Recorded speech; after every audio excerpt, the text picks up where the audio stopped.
morning to Deva Dwabha, Prabha. So lovely for you to tune in with me all the way from India. You're up in the mountains, and it's my privilege and honor to be discussing such pressing issues now more than ever. I feel that your whole life has been navigated by times of crises and activism, and now we need to hear your voice. I love you as my teacher, as my friend, as an archetype. I've known you for many years. You're more like a fairy godmother and a pioneer in my life that keeps me going personally, and for so many people that know you. And without going on any further, I would love for you to just introduce yourself for people that are on right now. I know many people know you, but Deva Prabha. Namaste, everybody. Thank you so much for joining us. This is such an important time that we come together, and I'm so grateful to Chandani for making that happen.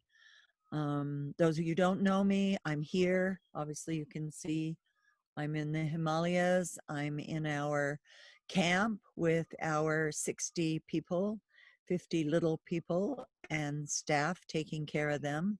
We've had to flee from our headquarters in Tapovan because of Corona, and we are very safe and very happy here in our sanctuary.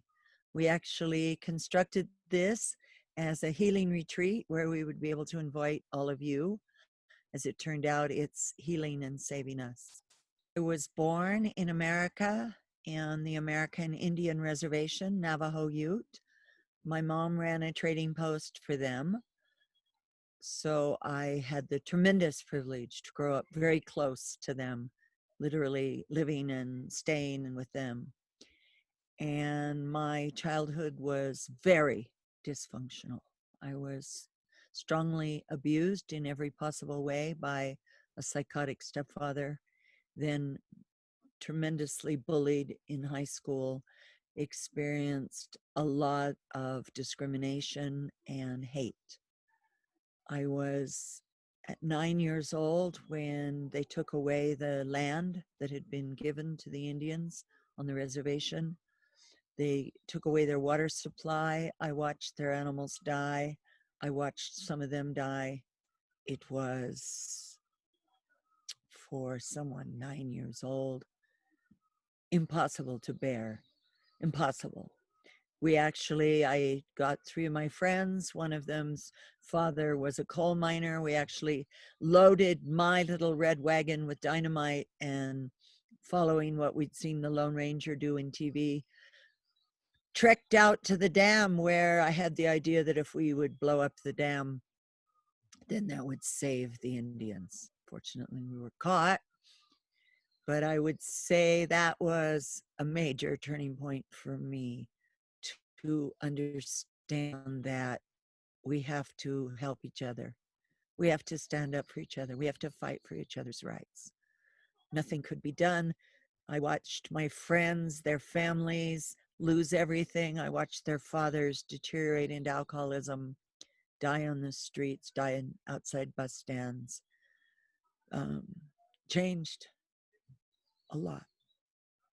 Whole life has been immersed in witnessing struggle and strife and discrimination and persecution of marginalized people from a very, very young age. And I know that you've told me before your life continued from there on. Is before you left to come to America, what was happening? What was happening to you personally that made you completely just leave all the work, all the activism, all the revolutionary acts that you had witnessed and been part of? What made you want to just leave America and come to India? I understood. I mean, at 17, I ran away from Colorado and went to Hollywood to attempt to pursue my career as an actress, believing that if I were successful in that and I had money and power, I would be able to create change. I was in the Watts riots with the Black Panthers. I saw that change didn't happen easily. I marched in the streets and led hundreds of thousands of people against the Vietnam War, and actually went to prison for it, and saw that, again, change doesn't come easily. I knocked on every door in Hollywood and met a lot of Me Too every day. And after 7 years of banging on doors and having to jump and escape off of casting couches, I realized that there wasn't anything that I could personally do to change it from the outside. And that's what brought me to India. I had tried everything to change it. I had tried escapism. I became a heroin addict at 17 on the streets of LA to escape. I found out there was no escape. I found out that rebellion didn't work, that violence only creates violence. Um, Fighting it alone, it had to be fought from the inside. So I came to India in pursuit of a spiritual teacher, which has kept me here for the last 36 years. And the teaching is ongoing every second. I stayed with that teacher until the time he left his body, and then moved to the north of India to live and work with another teacher who sent me to live in the cave on the banks of the river Ganga, and told me to stay in absolute silence for 1 year until I could understand the language of the river. I can't say to you that I actually understood the language, but I understood many things. I understood that until we heal the wounds in us, we can't help or heal anybody else. I understood that everything that we see manifesting outside of us is a mirror of what's manifesting within us. Understanding that made me make a lot of huge life changes. One of the biggest is understanding the need to help children that have been abandoned or abused, sold into prostitution, literally dumped in garbage dumpsters. In India, they call them the garbage children. I understood that all it took to do that is a tremendous amount of love, that love is the healing, that what we live is what we learn, not what we're told, not what's preached at us, not what comes to us from the outside. We learn from what we live. I feel that every single thing that happened along the way, all the hardship, all the pain, the addictions, all of it, were just leading me to exactly where I am today. Without having had those experiences, I wouldn't have the tools to heal. I wouldn't have the tools not only to help the children that we rescue from the very worst of the worst situations, we bring them into our home and we turn their lives around completely. And that's done with three things. First of all, love, of course. Second, empowering them through creativity. If you believe in yourself, if you can find the beauty and the treasure within you, then you can share that freely. And no matter what the outside circumstances are, nothing can take that away from you. And it's not always easy for us. We face times when we didn't even have food on the table, but we celebrate. There was a Christmas when we had nothing, literally, and we all just took what we had and made something for each other. The point is, if you really, really touch the diamond within you, then no matter what happens outside, no matter what the circumstances are, even Corona, it cannot take that away from you. And if you haven't touched that and polished that every single day with your practice, with your intentions, watching your thoughts, then that can be lost. But if you maintain that within you as a treasure, then nothing can take that away. And we see that with our kids. They're doctors, they're professors, they're pilots, they're engineers. They're making a difference. They're sharing what was shared with them. And that's what it comes back to, is sharing, giving and giving and giving. whatever you're given. When I first came to India, it was such a huge impact. I wanted to give everything I had, and I had nothing. I didn't have money. I couldn't give financially. The only thing I could give was of my being. And I understood in the years when that's all I had to give, that was worth millions. It's not about having money. It's not about having to make huge donations to this foundation or that foundation. It's about finding a way with every breath to give back for what you've been so privileged. And we are, having lived on both sides, I know the act of loving kindness. So if stepping stone of what our foundation here is built on is love, the second is loving kindness.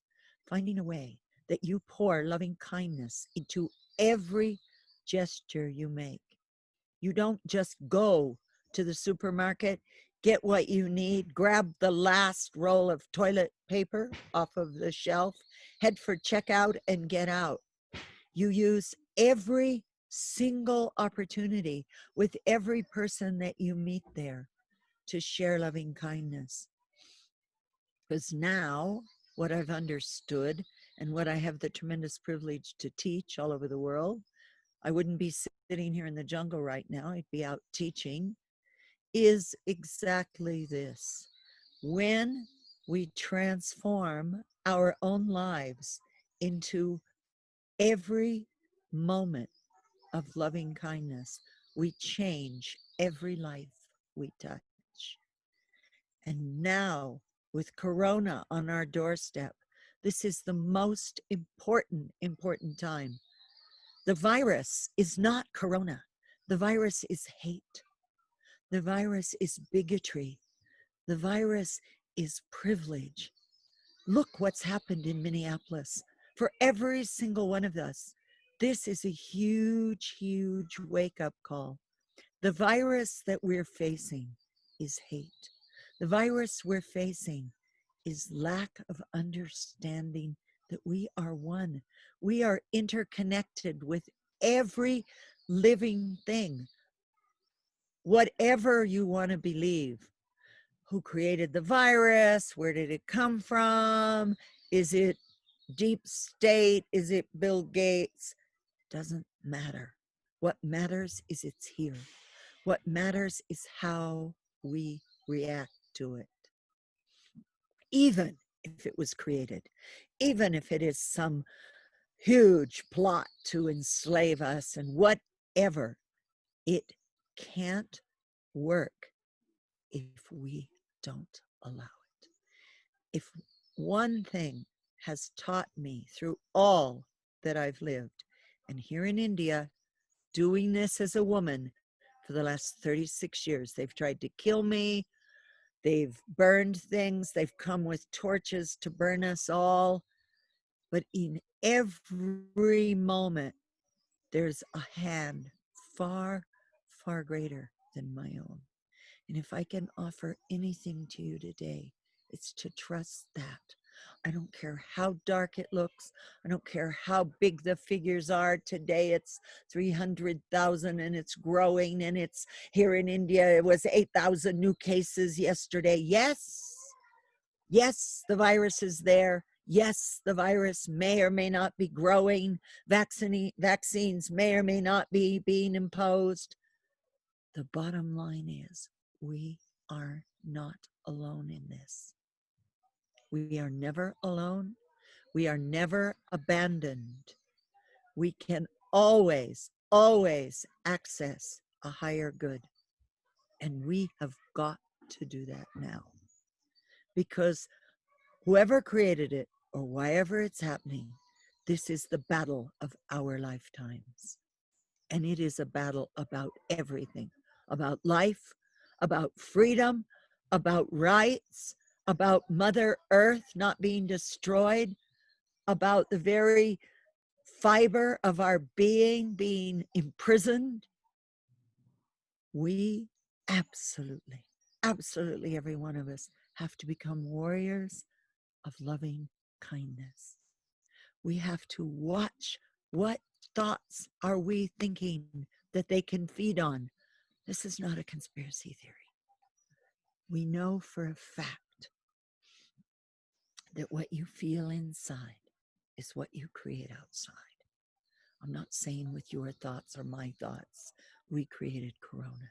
But yes, every time we hate, every time we let ourselves feel superior to another being, every time we gossip or speak against another being, every time we harm Mother Earth in any way, whether it's throwing a bag on the ground or it's letting your garbage go untreated into Ganga or whatever, or not knowing where your garbage goes, not knowing what happens when you put it in its neat, tidy little bin and men take it away. Where does it go? Is anything that we are doing in any way, conscious or unconscious, harming another sentient being? Are we eating animals? Are we committing to that legacy of suffering, of horror? What are we doing that can feed the negativity of a virus that could and will, if we don't stand up, bring us to the mass extinction? It's happened 5 times. It can happen 6. For me, this is a test. We are being asked, are we able to stand up in our own light, strong, and share that with every sentient being? I don't speak from something I've read or heard. I speak from 36 years of learning that here in the jungles of India, facing the worst of the worst. Child trafficking is nothing. Let's go to organ harvesting. Let's go to all the horrors that you're not even ready to think about. And we have tackled them one by one by one. And we have not been defeated. We had SARS. We had swine flu in our compound. My own precious children had it. And we defeated it. And we defeated it in the village. And we defeated the timber mafia and the liquor mafia and the organ sellers and the prostitution. And how every day there was something knocking on our door in these 36 years. Things that made Corona look like kindergarten. You defeat them with your inner light. You defeat them with a knowledge that there is something greater. I don't care what's being planned. I don't care what's being mandated or ordered. You vaccinated, you will now be chipped. You will now this, you will now that. There is something so much greater. And if you tune into that and you tap into that and you hold strong to that, like the mast of a ship in a storm, no matter how strong that storm is, somewhere the clouds open and you see your way through. And it's happened right here in this jungle that you're looking at behind me. A mob came, incited by men who wanted to kill us because we were stopping them from cutting the trees and killing the precious animals, especially the leopards. I love the big cats. Surrounded us. They were many. We were 5. They had torches. They had barrels of kerosene. They were throwing stones at the windows in our bungalow. And they said, now you die. It didn't look good. They outnumbered us 10-1 easy. They thought, there is something stronger. 10-1, 100-1, 1,000-1. We tapped into that. We didn't back down. We stood our ground. And I'm sitting here in the same jungle today, telling you that that's how it works. But each and every one of us has to step up and step into becoming that kind of warrior. We cannot zone out right now. We cannot watch another Netflix. We cannot have enough drinks that we don't feel it, or smoke enough joints that it doesn't matter. I've done that. I've been there. It matters. And it matters more today than it's ever mattered in any moment in my lifetime or in any moment of anyone's lifetime that I'm speaking to continuously about this. Now is the time, if we want to save our planet, our lives, have a beautiful, magical world to present for our children, it depends on us. And it depends on what we do right now. And we cannot be asleep, and we cannot be passive. If I had been asleep or passive, first of all, I wouldn't be here.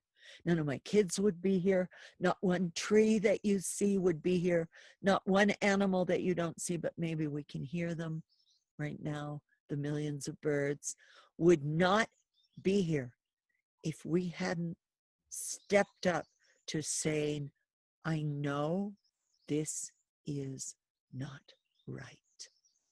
I know cutting this forest is wrong. Killing these animals is wrong. Selling these children into prostitution is wrong. Polluting Mother Ganga is wrong. And I'm ready to stand with my life to defend it. And I haven't had to give my life. In fact, I have my magical, magical forest full of animals. We had leopards walking through the compound last night.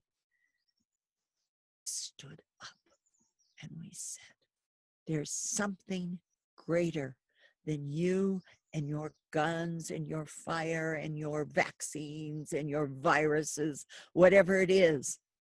There's something greater. There's something that created you. There's something that created these trees, these flowers, these birds, this magnificent planet. We are the flowering of this planet. It's not the intention of those that created us that we should destroy ourselves. It's not coming from the outside. It's not them. As long as it's them and us, and we are the victim, and they're bad, and we're good, we lose. It's our planet, and it's our destiny to be the flowering of this planet. And it's our destiny. We're being asked. We're born now. Your mothers, fathers, grandmothers, grandfathers, they didn't face Corona. We're facing this. We're being asked exactly as I've been asked every single day since the day I put my foot into this compound, to stand in our truth and our light and not let anything, especially fear. It's not them and us. If we are not fear-based, if we are not holding fear, holding hate, holding separation, they have nothing to hook into. They can do whatever little Leela they want. But if we're in fear, and we're in contraction, and we're in hate, they've got us, and we don't stand a chance. That's what I can share with you, Janani. That's what we live. That's the miracle. You've been here. You've seen it. You know the kids. You've seen them. I've seen, bear witness to the miracles and the connectivity and the magic. I've seen Oynik, just as an example, since he was a baby to now he's in law school. I've watched you be an activist, not only for your kids in India, not with all the strife and struggle that you face in India, but whenever there is any tragedy in the world, you are the first one on the front lines. And what I want to acknowledge now is your leadership and how important it is to have structural, consistent, compassionate, strong, and intelligent leadership, which is one of the things that's missing in our communities today, is the consistent leadership that we need to create communities of change. And that's evident with what's been happening in America. One of the most affluent superpowers of the entire world has some of the biggest travesties internally within its own communities, as we're witnessing today with another cold-blooded murder of a black male in America by policemen who violated their authority blatantly, and this has happened over and over again. How do we, in today's world, create a new type of communal leadership where it's sustainable, where it's something that people can rip themselves off of their phones and news media and actually start to make change? You did it. You've been doing it for 37 years. How do we do that today with what's at hand? We have to unify. We have to understand, first of all, we are many. They are a few. And yet systematically, and this is not, Corona is not now.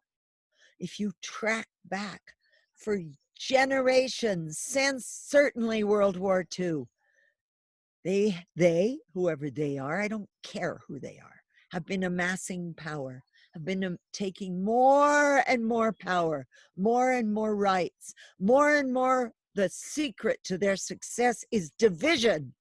If they divide us, we're finished. And this is what we all have to understand. I mean, it's a cliche, but it's real. United we stand, divided we fall. We've been divided. The black against the white, or let's make it right, the white against the black. Then it was the brown, then it was the Muslim and the Christian, then it was the Mexicans, then it was the wall, then it was this or that, but whatever they can do to divide us, every time they divide you against another being, they win. They win, hands down.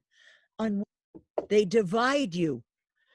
They divide you against your neighbor. They divide you against them. They divide you against politicians. They divide you against this and that. Divided, we're finished. The secret to coming through this, and she's absolutely right, is community. Community, connection, connecting with the people around you, sharing your light and your love, sharing, I'm scared. Fine, share it. I don't know what to do. I don't know what to do either.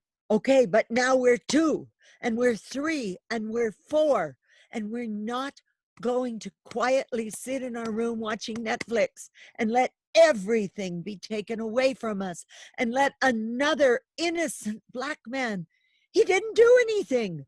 The check wasn't fraud. The woman who was asleep in her bed and they broke the door down and shot her because they thought she was someone else. She didn't do anything. The child walking with his grandfather. We cannot allow separation to exist. If that kind of separation, that kind of bigotry, that kind of hate didn't exist, that policeman couldn't have done that. This is exactly the virus. The virus isn't corona. The virus is hate. The virus is make it black, make it white, make it yellow, make it green. I don't care where the division is. If they can divide us, we are defeated. Unite. Unite. When I started working in the villages, women couldn't even, they didn't even exist. When we did a census and we had to list the possessions, the men came and they said, I have this many acres of land. I have 6 buffalo, 4 cows, 3 sons, and a wife. What? The wife is lower than the buffalo and the goats? Yes. Did you have any rights? No. And it was generations and generations and generations of that. And then we get into the caste. No, no, no, no, no. Those children can't come to this school. Why? Ah, because they're untouchable. Mm-hmm. No, no, no, no. They can't touch that water. If they touch that water is poison. Okay. That's division. That's big division. You don't deserve to eat. You don't deserve to drink. You don't deserve to live. And the only thing you truly deserve to do is to pick up the shit, literally, of others, put it in a basket on your head, and carry it away. Because that's what you were born to do. Wow. Okay. Okay. First time I had a baby die in my arms because the doctor wouldn't treat him because he was untouchable. I understood. How did we beat that? How did we beat a 1,000-year-old system that says you are an untouchable and you don't deserve to live? One by unification, unifying the women, empowering the women, helping the women understand what valuable treasures they are and making them valuable treasures, teaching them skills so that they were the breadwinner. They suddenly had a voice. We united all the women. And then we got all the children into the schools and began to change the mindset that the caste system is nothing but fear, that people want to tell you you're untouchable because they're afraid of how wonderful you are and you will be. And for 36 years, one by one, we wove such a tight unification that we defeated it. It doesn't exist in any of the villages where we work now. And whenever they come and they try to take our trees, they try to take our water, they try to take our rights, they can't. Because together we are stronger. And this isn't about India. This isn't about villages and trees and water and leopards. It's about our world. It's about our earth. If you unify in community, you have a strength that cannot be defeated. You're not one so that they, whatever they is, and we've had guns, we've had it all. They can't get through. We are unified and we are cemented. And what are we cemented with? Loving kindness. We take care of each other. Yes, we've had hand-to-hand combat. They wanted to put our drinking water through raw sewage. And we had to come out and fight hand to hand with machetes, with sticks. Sometimes it comes to that, but we won because we were unified. We weren't divided. And the division in them is what destroyed them. They started fighting with each other. Perfect. We won, and we will win. So if I have anything to share with you today, and I'm so, so grateful that you tuned in, it's this. We have to unify. We have to connect, exactly like the trees in this forest. All their roots are interconnected. They feed each other.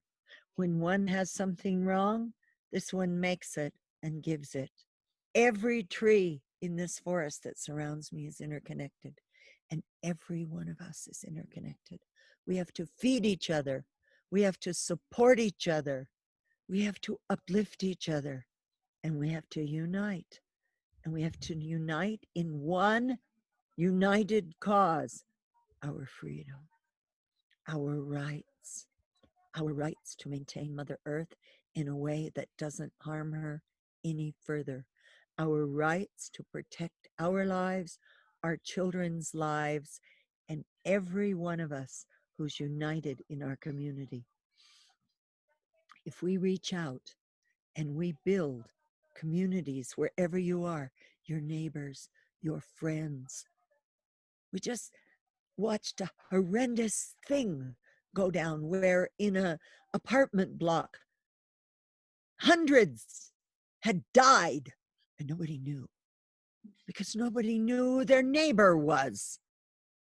No, how could you not know who your neighbor is? Not only know who your neighbor is, be connected. This building is unified and connected to this building and connected to this building and connected. So if they, whatever they are, I don't know, I don't care. There are they. I've had them in my face. I've had them with their hands on my throat. I have scars here. They exist. Okay. If they come, this community is untouchable. And in this community are blacks, whites, yellows, greens, doesn't matter. This community is one. And when you stand strong enough with enough community, you can't be defeated. I'm sitting here with you in our forest that we only succeeded to protect. And there was, you name it. There was rewards for me dead. There was attempts for us to be dead. There was an order on the magistrate's office for me to be deported. I'm here. I'm here. Why? Because we don't stand alone. We have to unite and stand together. And when we do, we're indivisible. Now we laugh because we hear in the grapevine, they're taking over Rishikesh, they're taking over IDPL, they're taking over Raiwala. But they said better to leave Tapovan, that's our village, alone. Yes, better to leave Tapovan alone. Yes. There's nothing more powerful than a community. And again, I want to bring it back to leadership. Leadership is such an important part of any village, any society, any community. And each one of us has the ability to lead in our own small way. We need the reinforcement of the responsibility of leadership today more than ever, that it's not okay to wait for somebody else to lead. And it doesn't have to be on such a monumental scale. Look, you started with a few small mouths, with a few small hands, in a small village, and then you built every single day, and it grew and you grew and grew until you became this solidified community, as you have bared witness to, as you live today. And it doesn't end. We're in a time in the world, not just in America, but all over the globe, where literally nobody knows what to think. In one respect, they feel like it's a right-wing, left-wing agenda. On another aspect, they think that it's a racial divide. On another aspect, they think it's an economic divide. And people are stuck in their homes in front of their TVs and their computers, and they are literally stunned, waiting for the government to give them a go-ahead so that they can go back on the rat wheel. What should we do today to make things happen? I know we're supposed to build communities, but in your perspective, with what's happening in India, what do you think as a collective we should do to make an effort to unify ourselves? Before we can do anything as a community, we have to do it within our own selves. That's probably why they put us in lockdown. They may think they put us in lockdown for many, many reasons, economic and whatever. But for me, the truth is we were put in lockdown so that we could very, very deeply confront our own viruses so that we would have the strength to tackle whatever came from the outside. The very first step before we can do anything is that each and every one of us look very, very deeply. Am I harboring any hate? Am I harboring revenge? Am I harboring anyone I haven't forgiven yet? Am I harboring any idea that I am superior to any life force on this planet? First and foremost, we have to come to that. When we come to that and when we truly stand in oneness already, because we've got to win this on an energetic level. There is nothing that anybody, right wing, left wing, can come on and tell you, okay, now, if we do A, B, C, and D, no. The only way we can win this battle is to start within. And from within, it has to happen on an energetic level. I don't care what they think. I don't care what this virus gets metamorphed into next. Now they say it's going to come back in September and it will have become much, much worse and flesh eating and whatever it is. We're talking about a level that is in another dimension. We know there's not just one dimension here. All this one is very beautiful. We're talking about energetic dimension. The very first step is to make sure what we need to do is be generating light and nothing but light. Give them nothing to hook into. Give them no hate. Give them no bigotry. Give them no separation. Give them no jealousy. Give them nothing to hook into. So that every single being that you interact with, whether it's these trees around me, the man on the street, the man who insults you on the street, the man in a red Make America Great hat that spits at you, who hit them with light, hit them with light, hit them with light. That's the only weapon we have. Start with that. This is not some airy-fairy esoteric nonsense. This is a fact. If within each one of us we contact the depth of our own magnificent light, the same light that has created this universe that they are trying to destroy now, they are bombing it, they are fracking it, they are polluting it, they are whatever, the same force that created it, created you, created them as well. They're playing their part in this Leela. And don't forget, this is a Leela.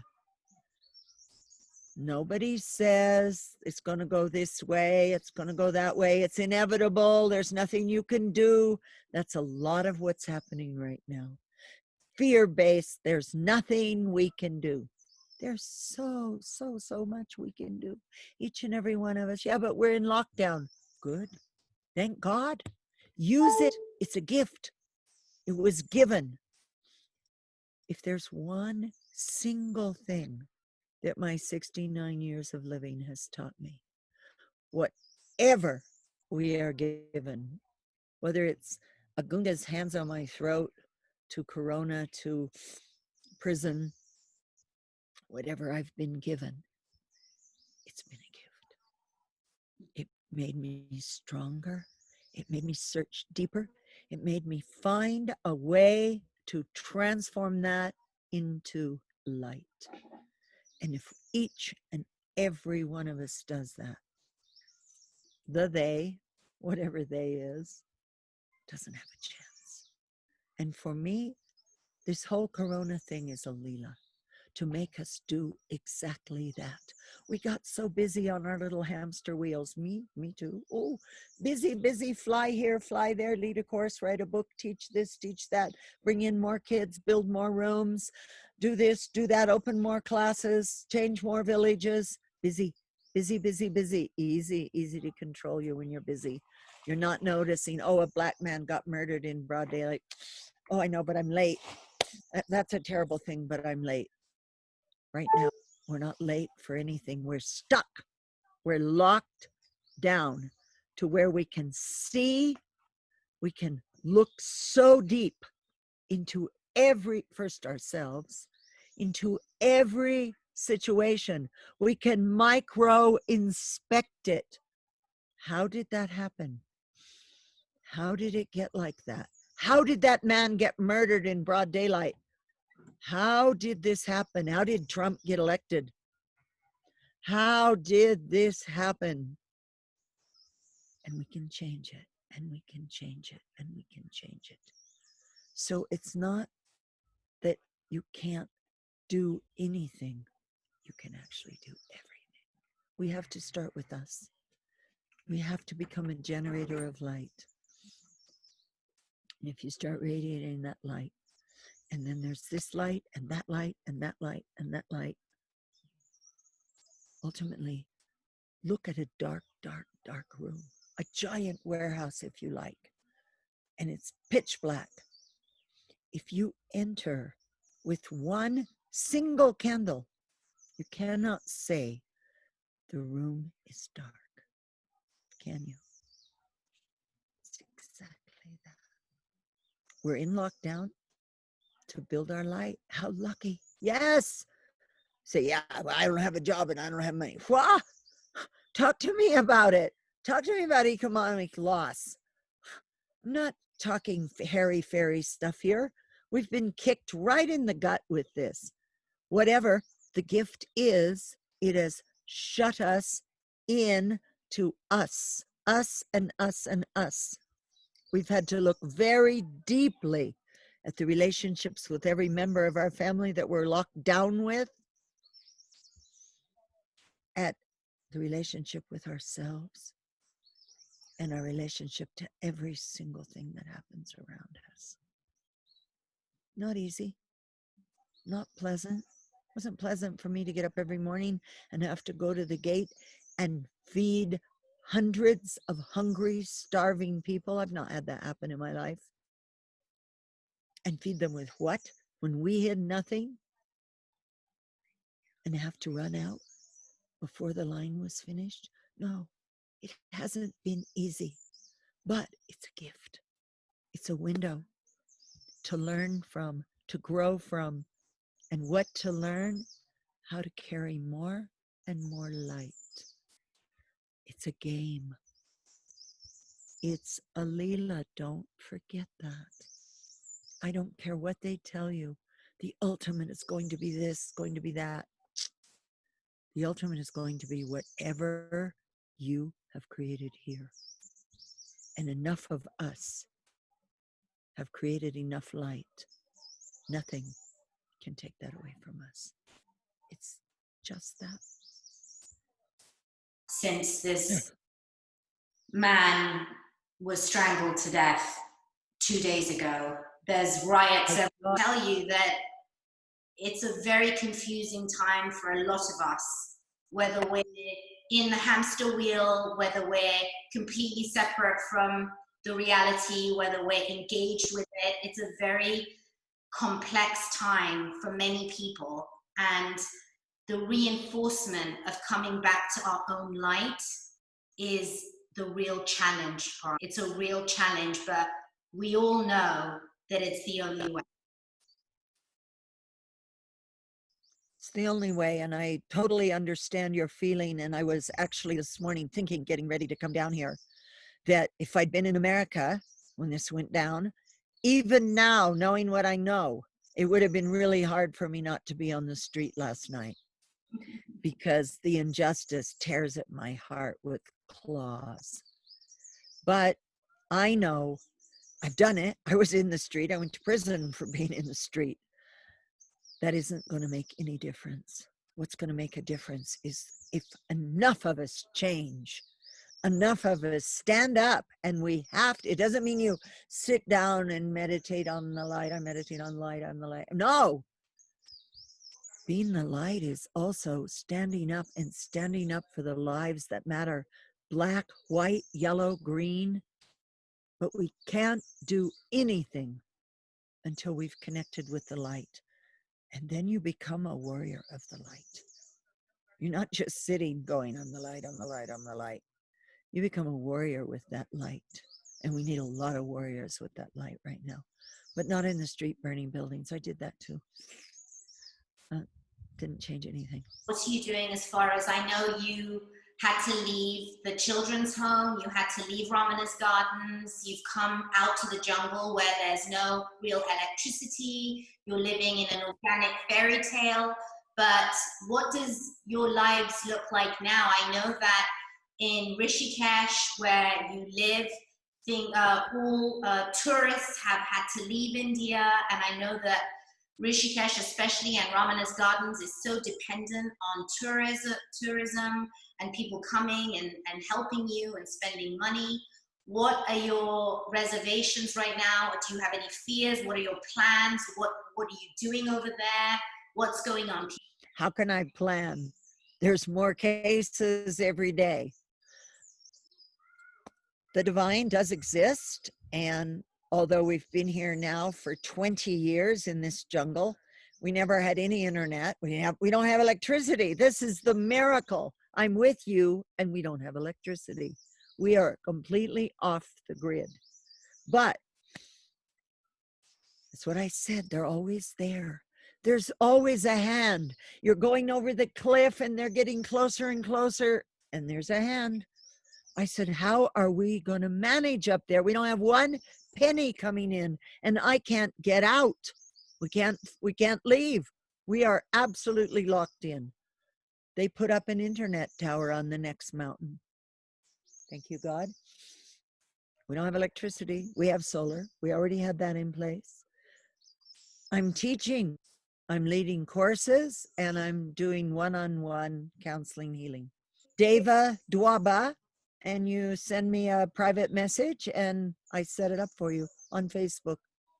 Done 4 groups now with up to 60 women in each group in Romania, where I was supposed to be right now. They were all on their way to Bali. I'm not supposed to be here. I'm supposed to be in Bali teaching.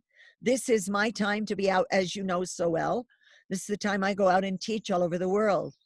And so to cut my flying time and my plane footprint, I've started bringing more people than me having to go everywhere. So all the groups that were scheduled, I'm doing them on Zoom. Almost everyone who comes on with me is like, Dwabha, I want to help. I want to do the right thing. I want to save the planet. I want to save my kids. I want a better world for my kids. I don't know what to do. And we're all in that. I don't know what to do either, but I'm taking a wild stab in the dark. I know it has to do with light. And just being here, being in the jungle, being available for people to reach out to, people whose relationships, I mean, I have people tell me, I hate my kids. They're monsters. I had no idea. I never had to spend that many hours with them. Wow, what a gift. You know, see that. You didn't know that you hate your kids. You don't hate your kids. You just didn't know them. But I've gotten that more than once. So many. We're getting a divorce the day lockdown is over. Maybe, maybe not. I'm not here to say you should or shouldn't. But when it comes to relationships, that's our biggest teaching. So whether you get a divorce or not, if you don't do it with loving kindness, if you don't do it with grace and a huge load of gratitude, you're going to pick one even worse. So yeah, I never meant it to be that way, but it's winding up to be a lot of relationship and family stuff that one woman said, I had no idea he's so obnoxious. Maybe he isn't. The bottom line is this is giving us a chance, like I said earlier, to get the microscope out and look at everything, our spouses, our lovers, our children, our parents, all our relationships, and especially our relationship to Mother Earth. Yes, I'm here. I hope I would have something to share and help with you. And for sure, you help us because you keep us going. We don't have a single way to bring in a single rupee except me. Nobody can visit. There's a giant sign on the gate that says we have corona. That's the only way we could. For once, we're totally safe up here because the gossip has gone through all the hills that we're up here locked in because we have corona. So good. We're in here. Nobody can visit. Nobody can come in. Nobody can bring in. So yes, if there's anything that I can offer to help you find the light and the joy and to understand that this is a game, a deadly game, but it's a game. I'll put the links for anyone who wants to connect with Deva Dwabha and anybody who wants to donate to Ramana's Gardens Children's Home, which is a 501c not-for-profit organization, an extended part of your community, your extended worldwide community, hopefully that are watching here today, tonight, this morning, that you are not alone, that you are a very powerful leader in not only your community there, but in the community at large. And we value you and honor you and respect you. And we want to mirror you and keep on growing together as a collective whole. And yes, Prabha, we need to come back and look at ourselves first. And once we do that, we will be shown the way. And to empower the kids, which is what you've done your whole life, is the jewel of the Nile. So I want to humbly thank you with every fiber of my being for taking that stand, because not so many people can and not so many people have. So I want to commend you for being the light in that dark arena for all of us. Thank you so much for sharing your time with me this morning. I love you deeply. Giving us space to do that. I'm so, so grateful. And anyone who does want any sessions, that's 5013, because it'll go right through the 5013. So you actually get a rebate for healing. Fantastic. And thank you for setting up this platform that we could reach out, especially today. I wasn't even sure I could do it. I'm so emotional about Minneapolis that I was right where you are, and I really needed to be able to vent that. And I know so many are feeling that right now. Our hearts are being torn. And I was gonna, we set up this meeting a long time ago, and I was gonna talk about you and your life and the victories and the challenges. And then all of a sudden, when you thought things couldn't get worse, things got worse. But ain't that the truth?